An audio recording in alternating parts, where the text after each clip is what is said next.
This is a story. A story about a hero and a damsel, a villain and a scandal. So bend down and tie your sandals, 'cause where we're going is holy ground. Starts like this.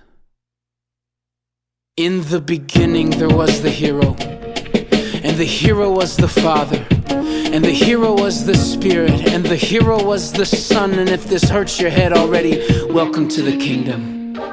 Immutable, inscrutable, infinitely glad-hearted, triune perfection. His ancient love reverberated off each member with no hint of dissension. Perfect in unity, perfect in diversity, Holy Trinity. And even before the rocks could cry out his name, he was singing his own praises. How could he not? You know anyone else who goes by the Rock of Ages? He needed nothing from no one, as if something made could improve upon his majesty. His majesty's amp was already at 11. And if this was the end of our story, that'd be enough for us to glory for 1,000 eternities, Adam. But our story isn't over, 'cause one day the hero started speaking. And when he started speaking, things started being. Light, night, wind, water, mud, moon, seas and spiders, swimmers and flyers, gallopers and gliders, stars and seasons, rhyme and reason to all of it, and all of it was good. And suddenly all the commotion came to a standstill when our hero bent down and fashioned his damsel. God leaned over our body of earth, breathed life into our lungs, made a heartbeat from dirt. He put light into our eyes. He gave us each other and he gave us himself as a prize. And we were naked and we're not ashamed. But of course, the plot thickens. Enter stage right, the villain. The serpent was craftier than any beast in the garden. He made a beeline for the tree line and found Eve and her husband. And in less than 50 words, he convinced perfectly satisfied people they were starving to death. And since that day, God's damsel has known nothing but starving to death. The poison of asps is heavy on her breath.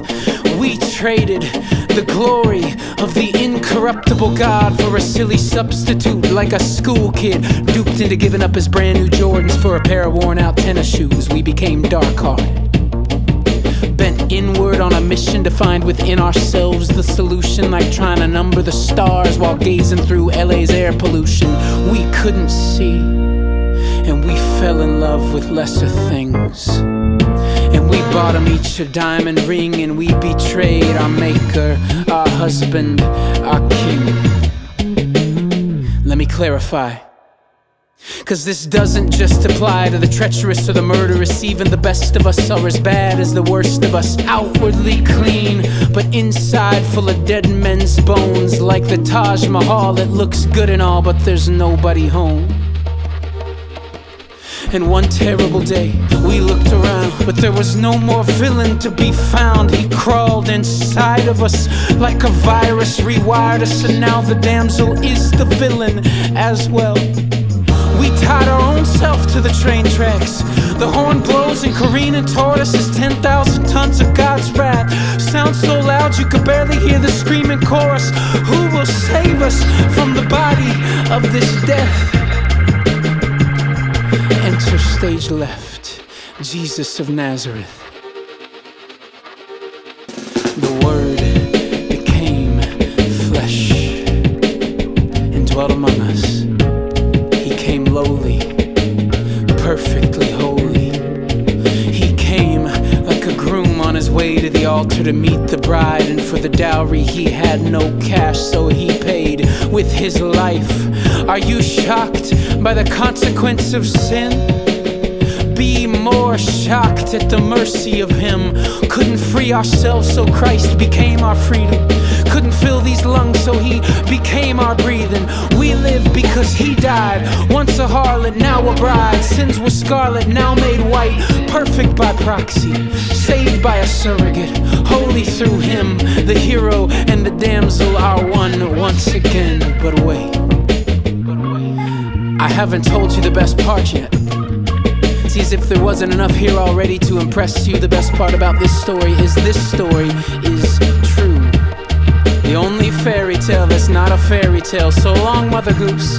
Farewell, Dr. Seuss. This here's the genuine article God made. We strayed. God's love displayed. God-man gives grace. Stands in our place. Our sins erased. Debt paid always.